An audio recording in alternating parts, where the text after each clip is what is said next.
lembram que semana passada a gente teve um bate-papo com a Júlia, que era uma aluna que queria fazer o Enem. Ô, Júlia, você chegou na hora? Acabou que eu nem te perguntei depois. Mas ela iria fazer o Enem, deve ter feito, e essa semana a gente resolveu trazer um professor para falar também a opinião dele como educador sobre o Enem. E esse professor, gente, não é só um professor, ele também é psicólogo, olha que maravilha. Então ele respondeu com esses dois pontos de vista, então espera aí que agora a gente vai ter um bate-papo com o professor Luiz Cosmelli. Então, agora eu estou aqui com o professor Luiz Cosmelli, que também é psicólogo. Professor, por favor, se apresente um pouco, fale sobre você e sua profissão. Como você falou, eu tenho formação, primeiro fiz formação em História, né?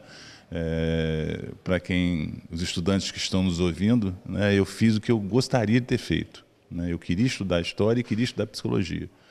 Então eu consegui, com muito esforço, fazer História aqui em Campos, na Faculdade de Filosofia de Campos, né? Hoje Uniflu, e depois fiz Psicologia na Universidade Gama Filho, no Rio de Janeiro. Depois disso, fiz na área da psicologia, eu fiz pós-graduação na UF, sobre psicanálise, e fiz mestrado na UFRJ sobre comunicação, cultura e conflito. Uau! Arrasou, gente. Dá licença aí que eu vou aqui fazer uma consulta estudando de psicólogo. Brincadeira. Mas a gente trouxe para falar e juntou duas coisas que a gente precisava falar sobre esse assunto. Um professor e um psicólogo para falar sobre o tão temido Enem. Primeiro, dá a sua opinião geral sobre o que você acha do Enem, se você acha legal, se acha ruim. Qual a sua opinião? Quando a Mariane me convidou, né, e falou para esse encontro aqui, e ela falou o tema Enem, e esse final de semana, né, foi uma agitação muito grande por conta do Enem, algumas matérias, né, nas grandes mídias, né, e algumas coisas também que foram colocadas. E eu vim pensando sobre isso, né, na verdade, quer dizer, porque o Enem talvez não seja o ideal, né, para um país com tanta diversidade, com tanta dificuldade, né? Eu trabalho numa escola pública, eu vejo a dificuldade dos alunos que chegam à escola vindo de outras escolas públicas e a dificuldade de formação, né? Então eu vim pensando, quer dizer, como o Enem puxa a questão da educação no país, né? Principalmente da educação pública, né? Que a gente vive assim, algumas tentativas, né, de melhoria, mas estamos muito longe ainda, né, do ideal. Estamos num cenário internacional muito perdidos em relação a isso, né, muito abaixo da expectativa. Você tocou no assunto até que eu iria tocar, porque o Enem, se for comparar o ensino público, o ensino federal, o ensino particular, são três tipos de ensino muito diferentes. Infelizmente, no Brasil, o ensino público ainda é bastante defasado. Eu acho que falta incentivo, na minha opinião, acho que falta mais incentivo dos governantes em melhorar o ensino público. Então, às vezes, não dá a mesma oportunidade para quem vem de uma escola particular, pode fazer um curso preparatório, e para quem vem de uma escola pública, diminuindo assim as chances de quem já tem poucas chances às vezes. Você concorda, discorda? Não, eu concordo. Eu vejo, até pela própria prática, como eu estava falando com você, alguns alunos ainda que vêm de algumas escolas públicas, e eu estou falando do ensino médio, né? Eu dou aula para alunos do ensino médio, e eles próprios dizem quando chegam na escola, e a escola hoje também vive uma dificuldade muito grande, porque é uma escola estadual, né? Os professores estão sem receber, as estruturas da escola, a estrutura muito deficiente, né? Sem merenda, sem funcionário. Então, e eles dizem que aquela escola que eles estão chegando desse jeito ainda é a melhor escola que eles estudaram, que eles chegaram. Você imagina o que está acontecendo por aí, né? É a formação dos professores, é a estrutura, é questão de remuneração, ninguém quer ser mais professor, né? A gente está vendo, eu estudei na Faculdade de Filosofia e fui professor da Faculdade de Filosofia. E hoje o prédio que eu estudei, o prédio que eu dei aula, está lá abandonado. É um crime isso, num momento que a gente precisa tanto de qualificação, de melhoria.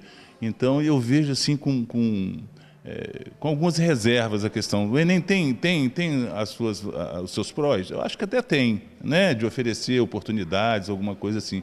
Mas parece que no Brasil algumas pessoas sentam num gabinete já refrigerado, né, e imaginam um outro país, que não é o país da realidade que a gente vive, Vivem no mundo lúdico, né? O fantástico mundo dos políticos. É um mundo muito distante da realidade, quer dizer, parece que eles não têm nenhuma sensibilidade com o que está acontecendo. Com os nossos meninos, com as nossas meninas, quer dizer, de informação. E, por outro lado, quer dizer, é uma geração muito integrada à questão das mídias, né? Mas, de qualquer maneira, quer dizer, quando você está na sala de aula em que você questiona algumas coisas, parece que eles têm informação, mas não têm conhecimento. Né? É diferente, informação de conhecimento é diferente. Né? Você pode partir da informação para obter conhecimento, mas parece que eles ficam muito na questão só da informação. E, às vezes, informações que não tem muito a ver com o conhecimento que eles precisam para chegar mais adiante, né? Para ir mais à frente. O que é bem legal é que, se vocês acompanharam o programa de semana passada, a gente teve que, com uma aluna, a gente fez essas mesmas perguntas e ela deu as respostas. E uma resposta dela foi, a Júlia, o nome da aluna, né? Uma resposta foi que ela comparou a grande dificuldade com o sistema educacional brasileiro. Ela comparou o sistema com a linha fordista, que é uma linha de montagem, onde é tudo assim muito pré-editado, tudo estimulado, tipo, todo mundo faz igual.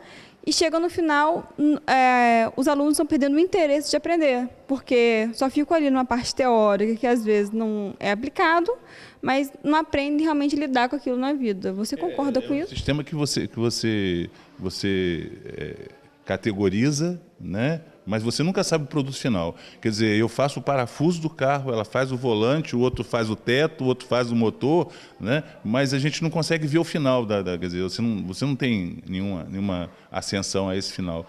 E eu acho que a Júlia tem razão nisso. Quando você para a aula, eu, por exemplo, professor de História, né? Quando eu saio desse cotidiano, dessa rotina, desse empacotamento, né, do programa, vamos dizer assim, você tem que dar o programa, né, e a gente puxa essas questões, né, de onde você veio, para onde você vai, o que você quer, né? Quer dizer, o que é a sua história? Nós estamos estudando história? Qual é a sua história? Né? O que você pretende com ela? Qual é o seu projeto de vida? Aí você percebe que os alunos param de fazer tudo e começam, de repente, a prestar mais atenção. Ou seja, quer dizer, existem algumas coisas que a escola foi perdendo. Né? A escola, e isso é uma outra discussão, né? Não só a educação, mas o papel da escola. O papel não só educacional, mas o papel social da escola. Parece que a escola perdeu esse lugar. Né? A minha geração, dos cabelos mais grisalhos, assim, né? A gente tinha um prazer muito grande de estar na escola.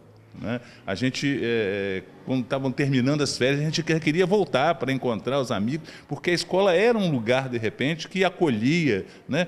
Com todos os problemas conservadores, aquele ensino mais tradicional, disciplina. Mas hoje não tem nada disso. O que tinha muito antes, não tem nada agora. E isso se reflete também na educação familiar. Né? Então, essas coisas não... porque a gente não pode pensar o Enem só como um evento do domingo, desse domingo do outro. Né? Aquilo meio que prediz o que aquele jovem vai ser no futuro. E traz, quer dizer, mostra, de repente, denuncia, né, o que a gente está vivendo. Quer dizer, um sistema que parece que esquece. Né? Por exemplo, a redação. Né? Por mais que a gente... Eu não posso dizer aqui que não foi um assunto, porque senão vão dizer, esse cara está falando mal, não sei o quê, não pode falar, não sei o que lá. Mas é um assunto muito específico, que ninguém trabalha na escola. Ninguém trabalha isso. Dificilmente você vai encontrar uma escola, né, que trabalha. Se fala em inclusão, também é uma utopia, não funciona como deveria funcionar. A gente não tem profissionais, de repente... eu não quero generalizar. Existem, claro, as ilhas de excelência existem. Né? Mas, de um modo geral, você não vê nenhum preparo para um processo de inclusão, essa coisa toda. Por exemplo, eu, se sou aluno, num tema desses, sobre a educação dos surdos, né, eu ia falar da surdez política, de quem está lá. Eu ia usar isso. Eu ia usar a inclusão, claro que eu ia usar a inclusão, mas eu ia falar disso também. Né? Quer dizer, num ano em que você está vivendo 100 anos da Revolução Russa, importantíssimo fato histórico no mundo, você está vivendo a questão da arte, e da liberdade de expressão, uma polêmica muito grande, o mundo pegando fogo, com imigrantes saindo dos seus países, perseguidos, morrendo dentro do mar. Então, alguns assuntos em que a maioria dos professores de história vai trabalhar por isso aí, né? Então, assim, é um tema que, de repente, parece que fugiu de discussões mais políticas, de discussões mais complexas, mais polêmicas, né? Eu estou dizendo assim, sem tirar o mérito de todo do que quer dizer a inclusão, de repente, da educação, né, nesse momento, para essas pessoas que, de repente, precisam ser incluídas. Mas a impressão que dá é que, bom, foi uma ótima jogada, né? Tirar todas as questões políticas e colocar um assunto de inclusão, que é uma coisa que não gera tanta polêmica, talvez. Sim, todo mundo vai concordar, né? Dificilmente alguém vai contestar isso, né? Então, a gente nesse momento vive, e aí eu sempre digo para os meus alunos e meus colegas professores, você, na verdade, não ensina o que você sabe, você ensina o que você é. Quer dizer, esse é o grande papel do professor, que nenhum instrumento, nenhuma tecnologia substitui. O professor nesse sentido, porque é o olho no olho do professor, é a vivência dele, a experiência, essa capacidade, de repente, de juntar alguns pontos, de, como a gente fala, contextualizar a realidade, né? Quer dizer, a gente está falando hoje disso aqui, mas como isso começou? De quem é que está falando isso? Por que está falando isso? Então, esse papel que o professor tem, ele é fundamental e eu acho que ainda insubstituível, né? Com certeza, é insubstituível. E deveria ter mais valorização, né? Porque todo mundo, para chegar até no topo, precisa de um professor. E agora, a nossa última pergunta, eu queria fazer para o Luiz, psicólogo. Sim. 2 provas de 90 questões, inúmeros assuntos, textos gigantescos, mais redação. Isso, assim, eu acho demais. Eu acho que é uma pressão muito grande para um aluno, talvez, porque hoje ainda melhorou, porque são 2 semanas, mas antes era um dia seguido do outro. Não é, talvez, isso também não prejudica um pouco o desempenho do aluno? É porque vai exigir, né, quer dizer, se a gente analisar aqui, de repente, a nossa capacidade de enfrentar desafio, cada um de nós enfrenta de uma maneira. E essa maneira de enfrentar diz todo respeito à sua preparação, à sua formação, à sua família, o incentivo, as dificuldades, os recursos que você tem para enfrentar aquele momento ali. Então, quer dizer, nesse momento, é que eu falei, de repente, há uma diversidade muito grande entre aquele que pode fazer uma terapia, aquele que pode fazer um cursinho muito bom, aquele que tem numa escola particular, né, todo o aparato, até algumas escolas públicas de excelência também, todo o aparato, diante de um coitado que sai, de repente, com toda a esperança do mundo, com uma formação ainda, né, deixou a desejar. Então, isso vai, nesse momento, né, alterar o comportamento, né, porque você vai ficar muito mais ansioso, você vai ficar nervoso, vai ficar cansado, eu acho demais também, né? Quer dizer, essa imensidade de questões com textos muito longos. Então, parece que é uma prova muito mais de treinamento, de quem foi treinado, de treinamento e resistência, eu ia dizer isso, de treinamento e resistência. Quem não teve, de repente, um aparato que pudesse ajudá-lo, né, a ser treinado, fazer uma prova dessa, e a resistência, e aí não é uma resistência só física, é mental, né, de conter a ansiedade, de manter a concentração, de manter aquele foco, né, não perder essa linha de raciocínio. Então, nessa hora, a diferença vai aparecer, né? O que a gente podia orientar, de repente, assim, nesse momento não adianta mais desespero, né? Quer dizer, se você puder entrar na prova, procurar as questões mais fáceis, está entendendo? Analisar e ir para a prova também, assim, com uma ideia de que você não vai perder sua vida por aquilo ali, sabe? Sua vida não vai acabar. Então, isso eu acho que é um conto também dessa coisa, que parece que você vai ser julgado por aquilo ali, né? O que você fez, deixou de fazer, para que escola você passou, para que faculdade você passou. Então, um conselho é esse, não desespere, sua vida não acaba ali, né? Talvez, a partir daí, você até comece a pensar melhor, porque nada te diz que você passando também, que você vai encontrar facilidade para onde você vai. né? A gente vê muitas vezes os alunos chegando à universidade e tendo uma dificuldade muito grande de se manter nela. Dificuldades financeiras, dificuldade, às vezes, de conhecimento, dificuldade de conseguir um aparato que os ajude, de repente, a ir para frente. Então, quer dizer, a gente precisa mudar muitas coisas ainda. Mas, de qualquer maneira, eu sempre digo para os meus alunos, assim, você faz a diferença. Não espere também que a escola te dê tudo. Não espera que nenhuma universidade vai... Está entendendo? Quer dizer, é preciso que você acredite, né, no que você quer, no seu sonho, que você persiga o seu sonho, está entendendo? Porque esse é um exercício de ética, inclusive. Você não precisa que ninguém te dê nada, você não precisa passar por cima de ninguém, né? Você conquistar o seu sonho, né? Pode ser difícil? Pode ser difícil, mas muitos conseguiram. Eu até falo com eles assim, muita gente não passa quando vai fazer exame de carteira, mas muita gente passa. Alguns não passam, mas muita gente passa, né? O ideal é, se não conseguiu, tenta de novo, a vida não acabou ali, tudo vai continuar. Vai, e assim, como eu falei, de repente é uma oportunidade para você se repensar. Até assim, eu vejo alunos na escola que não sabem muito bem o que é ainda. Eu falei assim, vocês têm tempo ainda para isso. Né?